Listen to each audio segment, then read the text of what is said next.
कल national conference की working committee ने जो एक मीटिंग रखी थी उसके बाद 7 रेजोल्यूशन सामने आए थे और इमीडिएटली फिर पीडीपी जो है उन्होंने कहा कि अगर ये रेजोल्यूशंस ऐसे ही पास करने थे तो असेंबली का क्या मतलब है। हमारे साथ इस वक्त पीडीपी के लीडर स्पोक्स पर्सन मोहित बान जुड़े हुए, मजीद बात करते हैं। मतलब किस तरह से देख रहे हैं ये जो 7 रेजोल्यूशंस पास हुए हैं? स्पेशल फोकस कह रहे हैं कि स्टेटहुड जो है वो बहाल होना चाहिए, स्पेशल स्टेटस जो है वो वापस मिलना चाहिए। देखिए बहुत उम्मीद तो थी कि सरकार बनने के बाद एक नेशनल कॉन्फ्रेंस की एक पहली बैठक थी। कुछ उम्मीदें थी कि शायद लोगों के हक में, लोगों के मफाद में, जिस मुश्किल तरीन हालात से इस टाइम जम्मू कश्मीर गुज़र रहा है, लोगों के हक और मफाद में कोई एक स्ट्रॉन्ग स्टेटमेंट आएगा, स्ट्रॉन्ग स्टेप लिया जाएगा। बट लेकिन जो देखने को मिला वो बहुत ही दिल को मायूस करने वाला एक बयान जो है वो उनके रेजोल्यूशंस के हवाले से सामने आया। मैं ये नहीं समझ पाता हूँ कि नेशनल कॉन्फ्रेंस बेवकूफ़ अगर बनाना चाह रही है तो किसको बनाना चाह रही है? क्या वो खुद को बेवकूफ़ बनाना चाह रही है, या जिन लोगों ने उनको एक इतना स्ट्रॉन्ग मैंडेट दिया, एक इतना स्ट्रॉन्ग वोट बेस दिया, 50 एमएलएओं के साथ इतनी ताकत दी कि आप हमारी जो बात है वो सर उठा के करें, सीना ठोक के करें, या आप उस मैंडेट और उस आवाम को बेवकूफ़ बनाना चाह रहे हैं? आपने लोगों ने आपको इतनी ताकत के साथ चुनकर भेजा असेंबली में ताकि आप असेंबली के अंदर, कानून साज असेंबली जहां कानून बनता है, लॉ मेकिंग बॉडी है, आप वहां पे जाके खड़े होकर लोगों की इज्जत, आबरू और उनके हकूक़ और उनके मुस्तकबिल की बात करें। और इसके हवाले से कई रेजोल्यूशंस जो हैं वो असेंबली में लाए गए, और हमने देखा जम्मू कश्मीर ने कि नेशनल कॉन्फ्रेंस ने कैसे उसको किसी न किसी बहाने के तरीके से डॉज करना शुरू किया। आज भी उन्होंने स्पेशल स्टेटस की बात की। हमारे रेजोल्यूशन के अंदर जब पहले दिन नेशनल कॉन्फ्रेंस ने रेजोल्यूशन पेश किया और आनाकानी की, तो हमने 370 और 35A का नाम लेकर रेजोल्यूशन असेंबली के अंदर लाया। और उसके ऊपर जब नेशनल कॉन्फ्रेंस ने बहसबाजी की और बहुत सारा हंगामा तमाशा मचाया, तो बाद में देखने को मिला अगले दिन वो एक और रेजोल्यूशन लेकर आते हैं जिसमें स्पेशल स्टेटस आता है। मुझे ये नहीं समझ आती है कि नेशनल कॉन्फ्रेंस 50 एमएलए लेने के बाद 370 या 35A का नाम लेने से हिचकिचाते क्यों हैं? डर किस चीज़ का है? और आप लोगों के जज्बात के साथ क्यों खेल रहे हैं?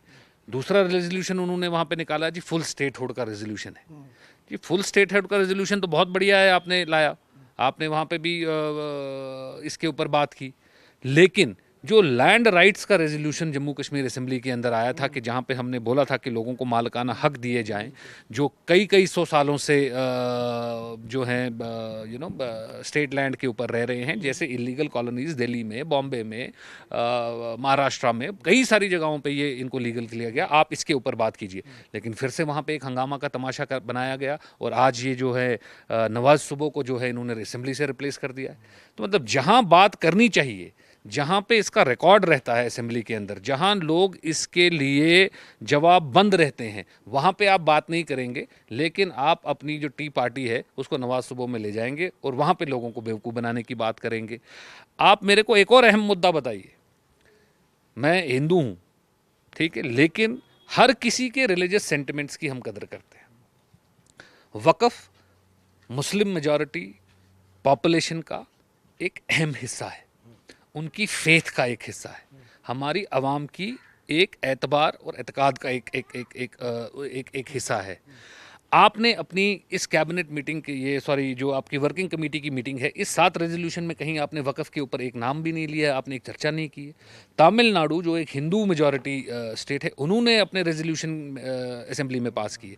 यहाँ पे आपके स्पीकर साहब बहाना बनाते हैं कि ये तो सब जुडिस है, इसके अंदर तो जी है। लेकिन मैं उनको ये बताना चाहता हूँ, सब जुडिस वो मैटर होता है जिसको कोर्ट अपने यहाँ पे एडमिट करता है कि हम इसके ऊपर जिरह करेंगे, बहस करेंगे। लिटिगेशंस कोर्ट में जाने को सब जुडिस नहीं कहते हैं। तो ना वक़्फ़ के ऊपर बात हुई, ना लैंड राइट्स के ऊपर बात हुई, ना रिजर्वेशन पॉलिसी के ऊपर बात हुई। एक भी बात इस कमेटी के अंदर इन्होंने कोई रेजोल्यूशन ऐसा पास नहीं किया जहां हमारी स्टेट के 70% नौजवान जो हैं बेरोज़गारी से जूझ रहे हैं।